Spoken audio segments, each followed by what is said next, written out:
Shalom. I want to start out by giving all praise, honor, and glory to Yahweh, Bahasham, Yahweh Shai, Bahasham Rakakwadash.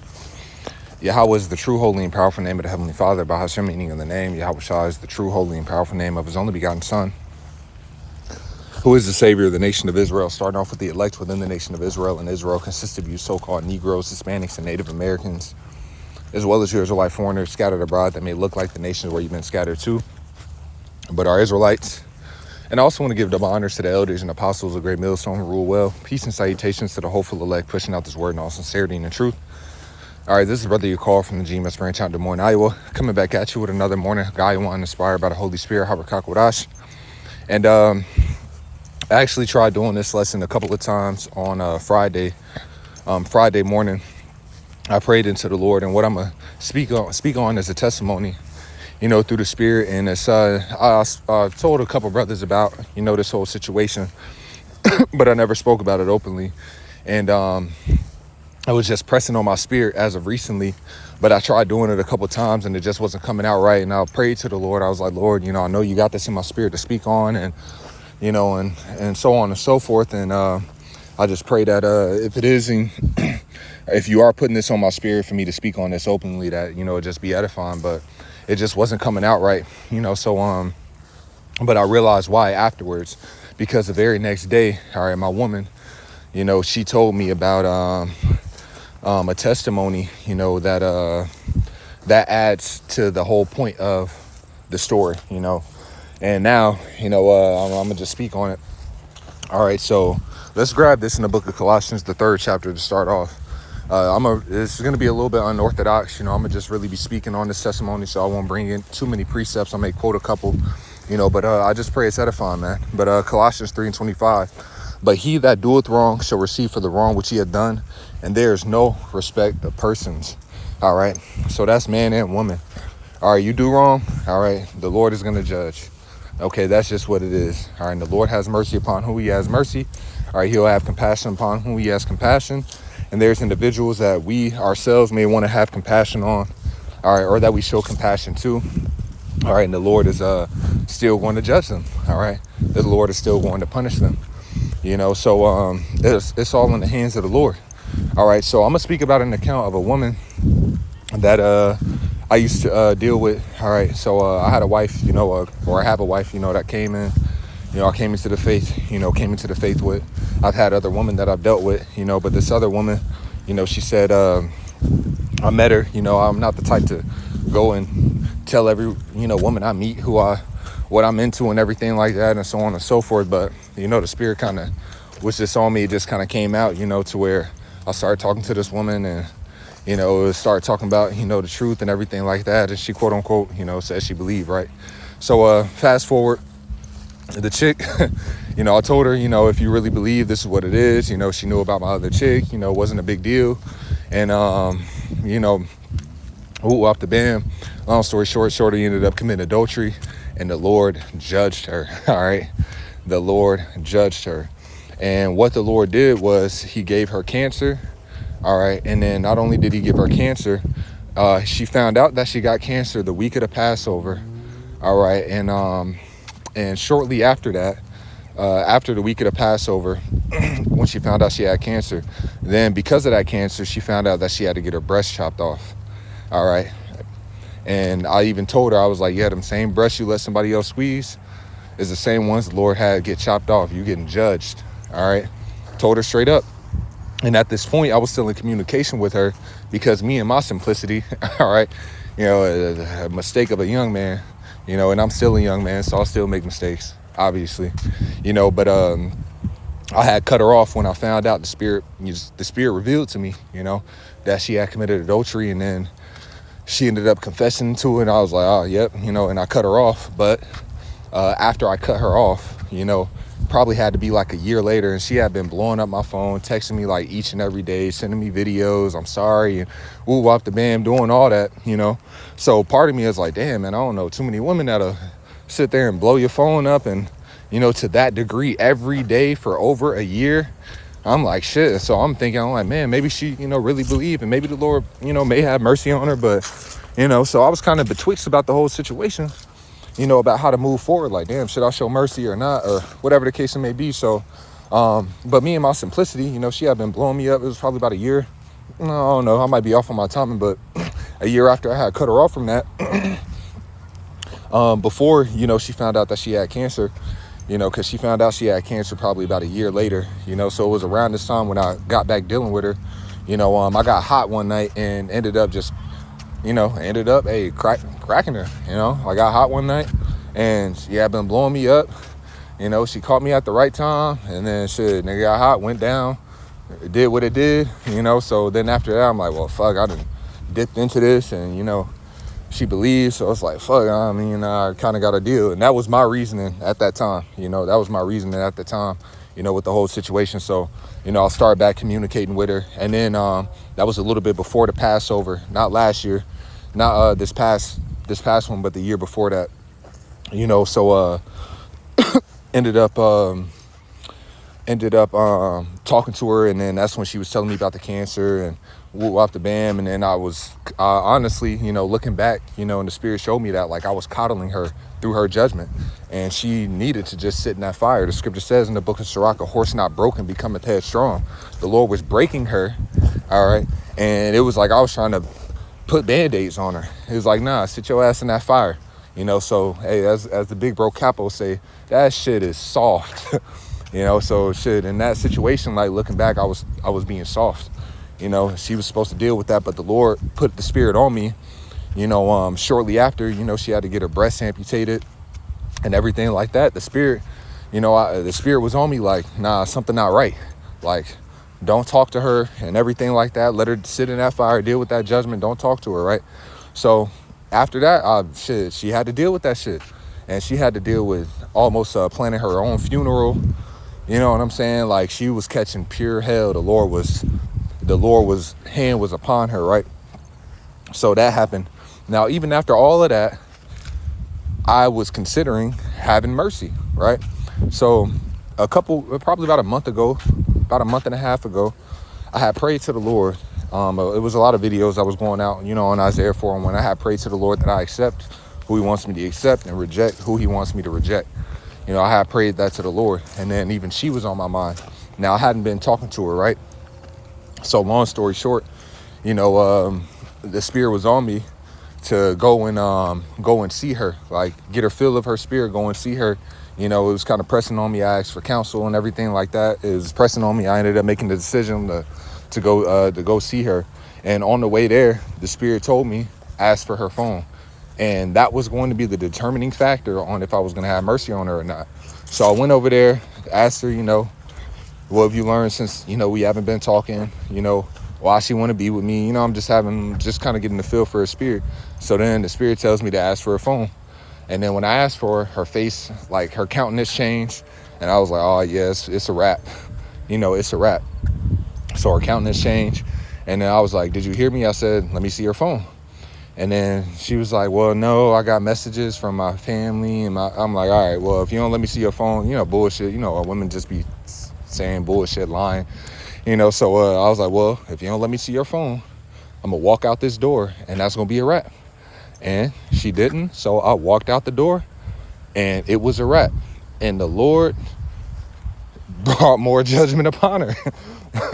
And I'm laughing at it because, I'm just laughing because it's part of it is like, look, people don't realize that this isn't a game, okay?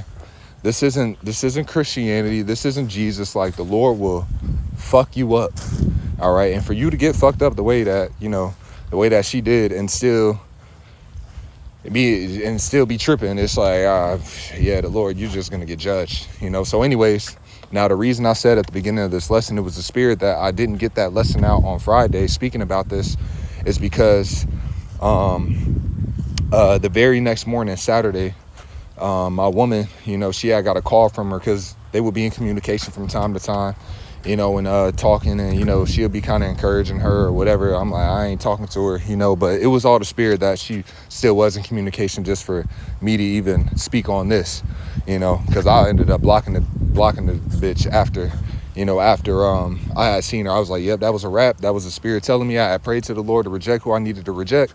the Lord told me to ask for a phone. I felt that in my spirit. So that was her getting rejected, and she didn't give it to me. So that's just what it is.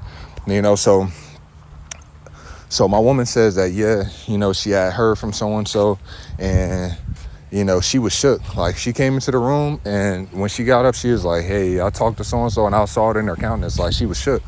And what the Lord did was, she was like, homegirl told her that she had been in the hospital since last Wednesday. She said, it just came out of nowhere. She was doing fine. Everything was like, she was feeling fine.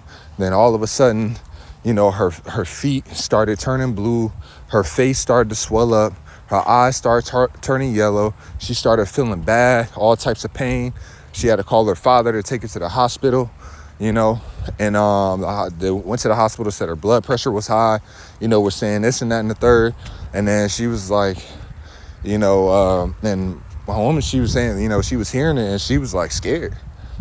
She was scared. She was like, oh shit. Like, she knew that, the Lord was putting it on her, because I had told her about the conversation that I had with her. And I was like, yeah, I mean, it's a wrap. The Lord told me to ask her that, and that was going to be the determining factor, So I said all this to say this. There was a lot of lessons that I learned in that, that molded me, dealing with that over the years. But the Lord, man, the Lord sees what we're going through. All right.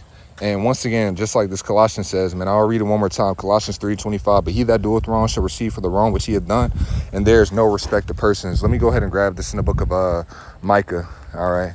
Because the Lord avenged me. And even in that, once again, like I pulled the judges on her, like the Levite priest, his woman committed adultery. He went back, to go to go get her, because he cared about her, right? And even in that situation, like in my simplicity, I'm being soft. I mean, you have mercy. A man in his maid. I'll put it like that, man. You can have mercy upon who you have mercy, but you better believe the spirit that the Lord put on me, even going through that experience and everything like that. Like I have a callous, like a certain callous that the Lord put on my spirit, towards, women in general. A lot of these women in general, to reject, and not just tolerate shit. It's different red flags. Like looking back, that I wouldn't even have dealt. I wouldn't even have dealt with her, after seeing certain things or whatever the case it may be. But, we live and we learn. You know what I'm saying? We live and we learn, man. The Lord takes us through things, and sometimes you got to learn these lessons the hard way, But this is the book of Micah, chapter 7, and verse Micah chapter 7 and verse 9, it says, I will bear the indignation of the Lord because I've sinned against him until he plead my cause and execute judgment for me, right? And that's what the Lord does. All right, he executes judgment for us, man. See, it was another testimony, just briefly, I'll speak on this guy that I used to work with. All right, I fully believe he's an Edomite, okay? It looks like a so-called white person, but, I believe he's an Edomite anyways. And dude was just giving me hell, man, just asshole, just... and he was just vile, as a Edomite, they got them sodomite jokes they like to, pull at work and everything like that. But one day the bros came to my spot, had a couple drinks and everything like that. And they ended up getting into an altercation with this dude that I work with, the same dude, right? So the spirit had it to where we ended up putting curses on this dude. Okay. And we don't just be throwing up curses on anybody specifically unless it's really warranted. Okay, I could probably count on one hand. I'm trying to even think of like 3 examples of when, as a body, we put up curses on a specific person, all right, on the behalf of a, situation or a brother or whatever the case it may be, But anyway, so we ended up having to put up curses on him. Probably about a month and a half later, after we put up curses on this dude, he was the assistant manager at the job that I was at. And the spirit had it to, because he was the assistant manager, he would get a weekly bonus pay, helping out the manager, with different things that, she needed to get done. So they took away his bonus pay and they gave it to me. And not only did they give it to me, he was working at another job. He left the job that he was at with me, so got him out of my hair. And then the other job that he went to, they ended up shutting down. Okay. They ended up shutting down, man. So took his bonus pay, gave it to me, and then shut his job down, Like the Lord, man, the Lord be moving, okay? The Lord be moving, man. All we need to do is continue to serve the Lord, and he will avenge us and execute judgment for us. Brothers deal with different shit with women, and I've dealt with certain things with women, man. And one thing I know is that the Lord, he just don't play. All right, he don't play. He just don't play. Like that's the best. That's what's in my spirit just to say right now, man. He does not play. There's times where it's like I've told my woman something, and she didn't listen. The Lord will just judge her the next day. Just judge her the next day or whatever the case may be. And certain times, it ain't like that, but the Lord sees these different things, man. The Lord sees these different things, and everything will be taken care of in due time, man. Just continue to operate in the spirit, trust and believe in Yahweh Shem Yahweh Shai. Continue to serve the Lord and let him deal with everything else, man. But I'm gonna finish this verse. It says, I will bear the indignation of the Lord because I've sinned against him until he plead my cause and execute judgment for me. He will bring me forth to the light, and I shall behold his righteousness. Then she that is mine enemy shall see it, and shame shall cover her, right? And even in that, from how my shorty was telling me, old girl was, she was like, she was scared, man, and this and that and the third. And once again, she should say she believe and knowing the truth, and it's like, or know the truth and everything like that. But but it's like, it's one thing to say you believe, and it's another thing to move in the fear of the Lord. All right. A motherfucker say, yeah, I believe, but then they won't walk in the fear of the Lord. People get judged and, still don't move in the fear of the Lord. You know what I'm saying? So, it's we just need to make sure we're doing what we need to do, and the Lord is going to take care of everything else, man. All right. And even looking back, I was impartial in my judgment because of wanting to, show mercy, wanting to show mercy. And in that, I became impartial in judgment. There were certain things that I look back on that, like I said, that I noticed and I winked at that I shouldn't have winked at, or noticed that the Spirit was alerting me to that I overlooked, or not even, overlooked because I recognized it.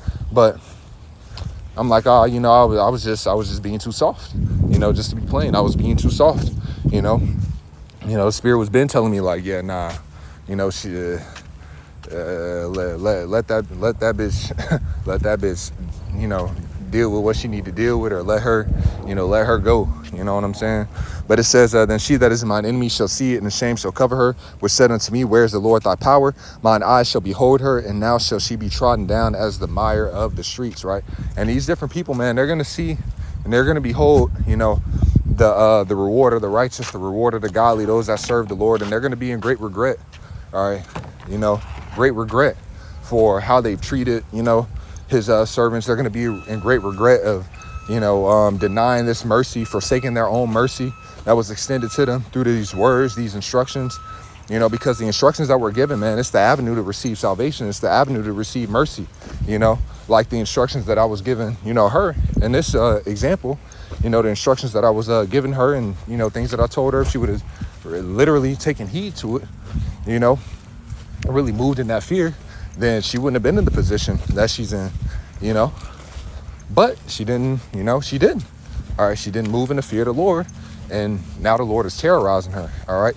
Now the Lord is really bringing real fear upon her after already doing it. So, it just is what it is, man. And I'm not batting an eye over it. I have a very callous spirit, with the whole situation, and I'm giving praises to the Lord. Call all you like Yahweh Shem Yahweh Shai, so, I had an intent, wanted to show mercy, but hey, the Lord revealed that, he was going to do what he wants to do, as he always will, so we can pray and cry out to the Lord and hope. But sometimes the Lord's plans, he's like, nah, I got something else in store. Hey, and call all you like Yahweh Shem Yahweh Shai. So, hey, you brothers, man, the Lord will avenge you. All right, of your enemies, okay? Yahweh Shai, he's going to get vengeance on all his enemies, and he's going to deal with those that have crossed his servants as well, man. You had those that slayed the prophets. Oh, Jerusalem, Jerusalem, that killeth the prophets. These people aren't escaping. All right, they aren't going to get away with these different things, man. These women with their behavior, they're not going to get away. And not only are they not going to get away, but the Lord is going to allow them, like even with her, like she was begging, she was begging. It seemed like it, I mean, she was, but it wasn't enough, The Lord was like, nah, and it's going to be a lot of people that are going to be begging. And the time when all hell is breaking out loose and wanting deliverance, as the scripture says, when they cry, as I cried and they would not hear, so they cried and I would not hear, So they're going to be crying out to the Lord, please. It was like, nah, all right. And the Lord's just going to be like, nah, you're just going to deal with that judgment and that wrath. So, maybe we stay in the spirit, man. Maybe we stay in the spirit, moving in the fear of the Lord, so we don't have to be on the other side of his wrath. All right, because the motherfucker, man, they'll act like they tough. They'll operate in a way as if they think that they can just deal with the wrath of the Lord and nothing's going to happen. In the book of Amos, it says, all the sinners of my people shall die by the sword, which say the evil shall not overtake nor prevent us. People don't realize they're dealing with the king of terrors, man. That the Lord will bring punishments upon you to where it's like you're not going to be able to bear that, You ain't gonna be able to bear that, or you ain't gonna be that tough, or just think that, nah, the Lord will bring you to your knees and make you beg and still say no. All right. In his anger. You know what I'm saying? So I'm gonna end it right there through the spirit. Salaki, I know, I didn't pull too many precepts, but it was just a testimony, which I really hope, it is edifying. I just want to be telling these different stories for, just to be talking. It's just an experience, and the spirit was on me to speak on it. So, I hope it was edifying. I want to give all praise, honor, and glory to Yahweh, Ba'ashem, Yahushua, Ba'ashem, Rakakwadash, the honors to the elders and apostles of Great Millstone who rule well. Peace and salutations to the hope of the elect, pushing out this word in all sincerity and the truth. With that, I'm going to say shalom.